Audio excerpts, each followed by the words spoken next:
Aujourd'hui, je m'intéresse à une séquence de Élise Lucet sur France Télévisions où, pour changer, elle raconte n'importe quoi. Comme d'habitude. Je vous propose d'abord de regarder la séquence et je vous explique tout après. Pour éviter les réclamations de droits d'auteur, je ne laisserai que le son. Dans quelles circonstances on a le droit de filmer les gens à leur insu ou de les enregistrer au téléphone à leur insu? Ça se fait pas n'importe comment. D'abord, c'est un petit peu ce qu'on fait en dernier recours, quand on a tout essayé pour faire les choses en caméra ouverte. Là, j'ai fait une enquête hyper charpentée. J'ai tourné tout ce qu'il me fallait et je me retrouve face à un mur. Et il faut quand même que j'exerce le contradictoire, ou en tout cas que j'essaie d'obtenir des réponses. Dans ce cadre-là, si le sujet est d'intérêt général, que tout ce que je vais obtenir grâce à la caméra cachée ou à mon enregistrement téléphonique peut faire avancer l'enquête et que ça donne véritablement des informations à qui? À vous. Là, j'ai le droit d'utiliser une caméra cachée et uniquement dans ce cadre-là. En France, enregistrer une personne à son insu est strictement encadré par la loi, notamment par le code pénal et le principe du respect de la vie privée, article 9 du code civil. En général, l'enregistrement d'une conversation ou d'une personne sans son consentement est considéré comme une atteinte à la vie privée et peut être illégal. Sauf dans des cas précis définis par la loi. La loi, c'est moi! Ce que nous explique en gros Élise Lucet, c'est, pour faire simple, lorsqu'elle ne parvient pas à avoir ce qu'elle veut de façon légale et officielle, elle aura le droit d'employer des méthodes alternatives pour parvenir à ses fins et pour le bien de son enquête journalistique. Eh bien, c'est pas comme ça que ça marche, ou du moins c'est plus compliqué que ça. Voici les cas particuliers où l'on est autorisé à enregistrer les gens à leur insu.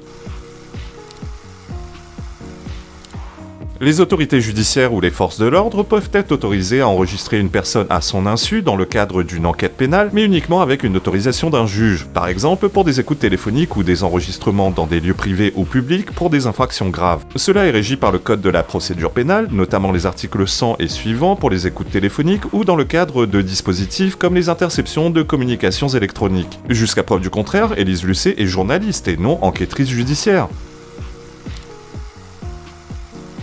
Dans certains cas, des enregistrements peuvent être réalisés dans des espaces publics, par exemple vidéosurveillance dans des lieux publics ou établissements recevant du public, mais cela doit respecter la réglementation de la CNIL. Les personnes doivent généralement être informées de la présence de dispositifs d'enregistrement, par exemple via des panneaux indiquant une vidéosurveillance. Un employeur peut enregistrer les conversations ou des images dans un cadre professionnel, par exemple pour des raisons de sécurité ou de contrôle, mais il doit en informer les employés au préalable via un règlement intérieur ou une note d'information. En l'absence d'information, l'enregistrement est illégal. Encore une fois, ce cas ne s'applique pas aux méthodes d'Élise Lucet. Non, non, non!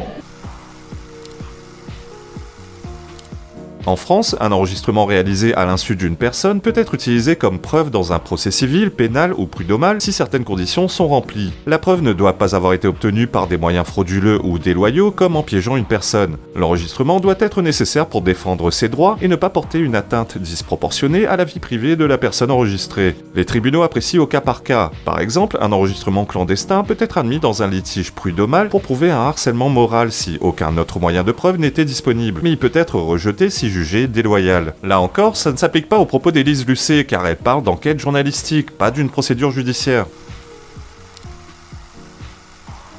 Si la personne enregistrée participe à une conversation dans un contexte où elle peut raisonnablement supposer qu'elle est enregistrée, comme dans une réunion publique ou une interview journalistique, le consentement peut être présumé. On peut faire le rapprochement avec une affaire qui fait beaucoup de bruit en ce moment. Le 5 septembre, des journalistes du média L'Incorrect ont filmé à leur insu dans un restaurant parisien plusieurs personnalités du monde des médias et de la politique, les journalistes Thomas Legrand, éditorialiste et chroniqueur politique à Libération, Patrick Cohen, animateur sur France Inter et France 5, ainsi que 2 cadres du Parti Socialiste, le président du Conseil national du PS, Luc Broussy, et l'eurodéputé PS, Pierre Jouvet. Lors de cet échange, Thomas Legrand déclare «